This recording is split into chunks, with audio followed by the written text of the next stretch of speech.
Well, having a magnet is the most obvious way to make a magnetic field, but it turns out another way to make a magnetic field is to just run current through a wire. So what you're looking at here is a coil of wire through which there's actually no current being run right now. And you'll notice if I bring this compass by, the red needle on the compass is pointing that way, which after 13 years of teaching in this room, that way is north. And you notice the compass doesn't move around or do much because my north's just always that way. And so the compass is right now responding to the Earth's magnetic field, and that's why it just continues to point that way. Like even if I move the base of this compass, the magnet just continues to point toward the Arctic, right? Well, so if I start running current through this coil, which I'm going to run it this way, and that's why I've got these markers set up that as shown. What you see is the minute I turn this on, which is right now, you notice the compass jumped into this position.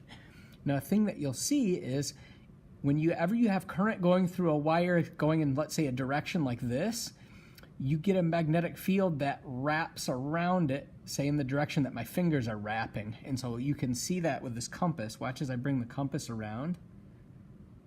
See how the compass is now moving in a direction that follows a circular path around this wire over here. Okay, so this is the first of what's called of a couple what are called right-hand rules that I'll show.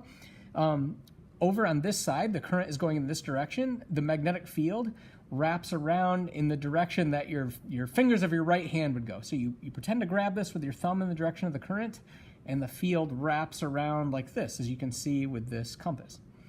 Right. Over here on the other side, the current's going down toward the table. So again, you pretend to grab that with your thumb pointed in the direction of the current, and what that would predict is that the field will now circulate around this way. So pointing this way through the middle and then wrapping around and going back through the middle. Well, let's check it. Here's our compass. We wrap around and come back. Okay, so there's the magnetic field. Now watch when I turn the current off.